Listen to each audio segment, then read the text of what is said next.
section is Jyotish foundations.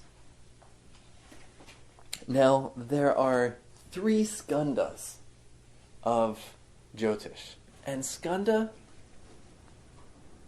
now we're getting into our Nirukta, right?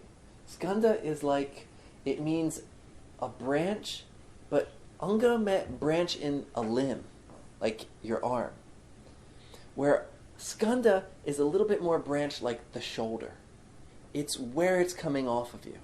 So if we think about it from a tree perspective, in a tree, it generally goes up into 1 or 2 or sometimes 3 big main branches. And then all the other branches are coming off of that.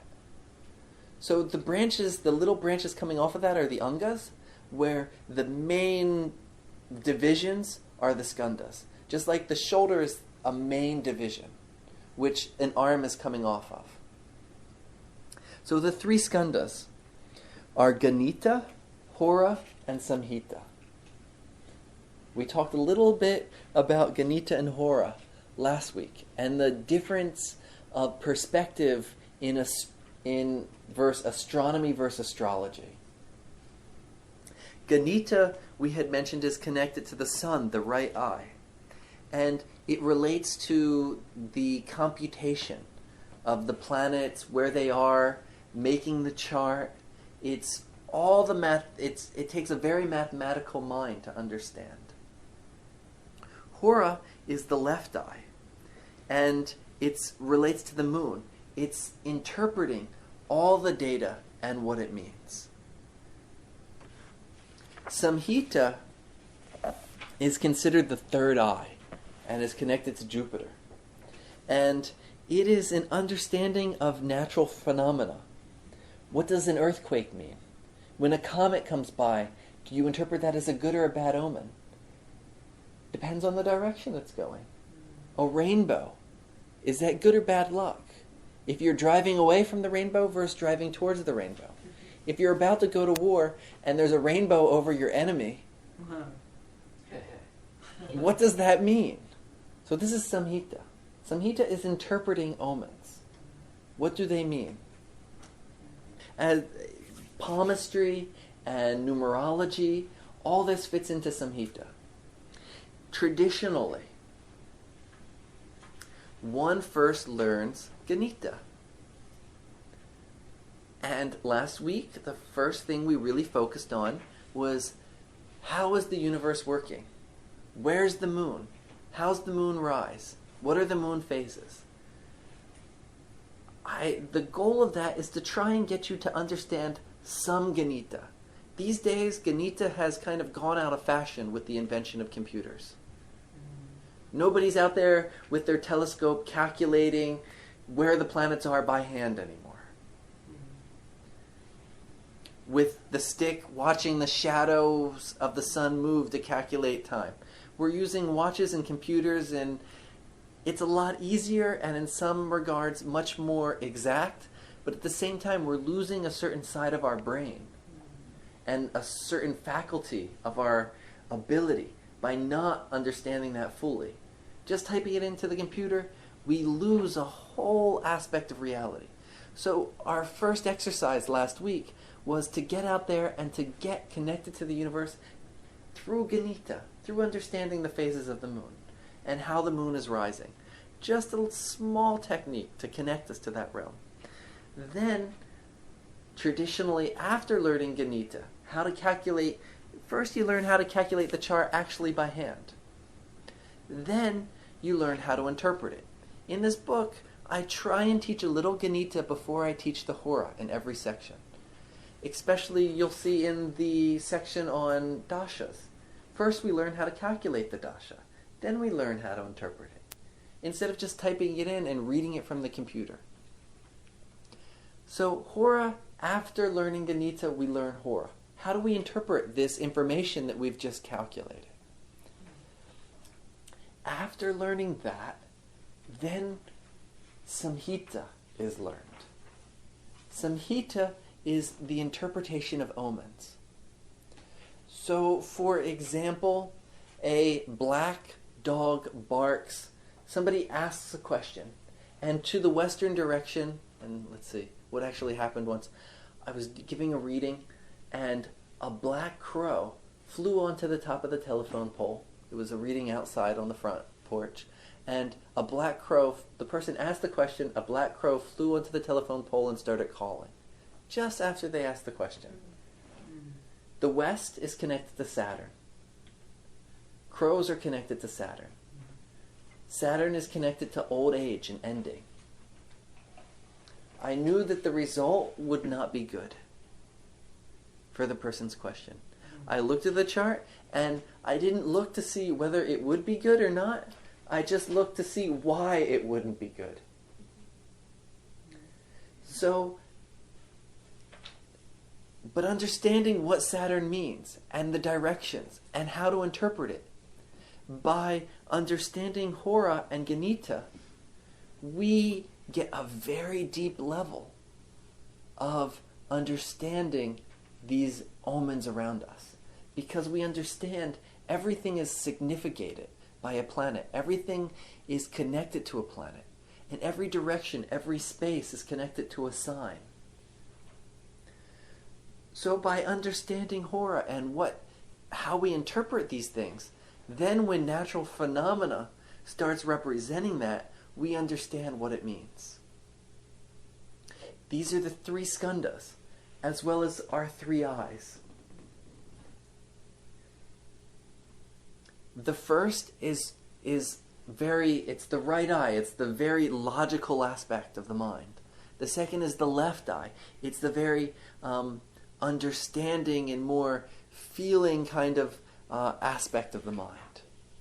The third is the intuitive aspect of the mind. We have to have a good understanding of Ganita and Hora to fully get that Samhita, that third eye intuitive understanding of what the universe is trying to communicate all around us. Remember, the basic foundation of the Vedas is that Aham Brahmasmi, I am God. But at the same time, I am everything. So everything is God. So anything that's happening is the divine talking to us. When we understand how to read natural phenomena, we are in direct communication with the divine constantly. These are the 3 skandhas of Jyotish. Is it not true that our official time is now calculated by isotopes, by disintegration, as opposed to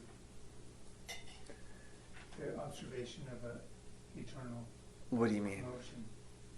Official international time is now calculated with How long it takes certain molecules to break down? That's atomic clocks and things of that nature. Mm-hmm. From our perspective, time is calculated from sunrise to sunrise. Yes. Yeah. I think it should be. Time is calculated by the phases of the moon. Yes. And our revolution around the sun. Yes, I know in real life it is. That's and we're real life. Yes. So when we get to the level of computers are connected to K2. Mm. And K2 is the significator of mathematics. Of the dualism. K2 is both dualism and non-dualism. He's an extremist, so he can be either way. K2 rules both the fundamentalists and the people who absolutely have no differentiation. And in that way, math, it's very definite at the same time. It doesn't have any emotions. Yeah. So it's, this is K2. And mathematics. And a computer on one level is transcendent, and on another level it's absolutely limited. K2. So when we get into computers, all this, the kind of time you're talking about is for satellites to work properly and stay in sync, and it's a very technological need of time being at a certain type of precision. So it's K2 reality. For us, we're in Surya reality. Mm-hmm. What is the sun and moon guiding us? So we should call them K-puters. K-puters. An interesting thing about computers. So K2 rules, as I said, everything is significated by a planet.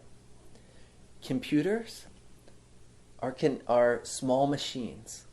small machines or machines with small parts, are connected to Ketu. Ketu, the deity connected to Ketu, is Ganesh. Do you know what the vehicle of Ganesh is? A rat or a mouse. A mouse. A mouse. Next to every computer, you have a mouse. Now, if you want to really understand, like if you notice all the deities have an animal associated with it. If you want to understand what that animal represents relative to the deity, just meditate on what does a mouse do relative to the computer. It guides the whole thing. Yeah. Meditate upon it, because we can put it into words, but it's a very deep connection. How can you interact with the computer without that mouse? By punching holes in paper. What does that mouse do? I mean, otherwise you're typing code and things, so it's that mouse. It's directly allowing us to interact with that computer. That's why I never saw a painting of Ganesh on a trackpad. But very interesting the way the archetypal universe manifests. So we had the 3 skandhas. We also have 6 angas, 6 limbs. The first limb is Gola. Gola is a part of Ganita, and it's the actual calculation of where planets are. A little comment I'd like to make in this section is we studied just a few minutes ago Nyaya. What are the proper ways to logically analyze something, if it's real and valid or not? According to Nyaya, when we're looking at planets, we want to see what is perceptible. To perceive the planet means that we can utilize it. Now, some people take this to mean that those planets which are perceived with an unaided eye, meaning what you can actually go outside, look up, and see. And that is the primary planets used in Jyotish for thousands of years. Some people say that we don't use the Uranus, Pluto, and Neptune, which Pluto has now been declassified as a planet, but some people say we don't use Uranus and Pluto and Neptune because you can't see them with your eyes. From my perspective, that's the wrong reason we don't use them. As we learn the planets, we learn about the sun, the moon, and the 5 elements, we'll understand why we use those 9 planets that we do use.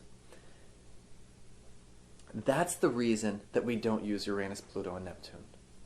From my perspective, with the telescope, we can see Uranus, Pluto, and Neptune. That is perception. I wear glasses. To read street signs, I need my glasses. If I'm driving down the road and I can't see the street sign, if I can't see a sign and I run a stop sign or something, I'll still get a ticket. I can't tell the police officer that, I can't see the sign, so it doesn't exist. It's not valid. With my glasses, I see what is there. In the same way, a telescope is nothing different than a strong eyeglass that allows us to see those outer planets. So they are valid.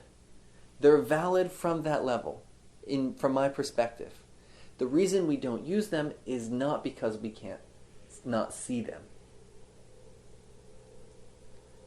An important note under Gola. Next Anga is Ganita, but this is the branch of Ganita, not the skandha of Ganita. And the branch of Ganita is just pure mathematical calculations. Pure mathematical calculations. Then we have the branch of Jataka. And Jataka is from the skandha of Hora. And this is the science of interpreting horoscopes. Somebody was born, and you look at their horoscope and you understand what it means.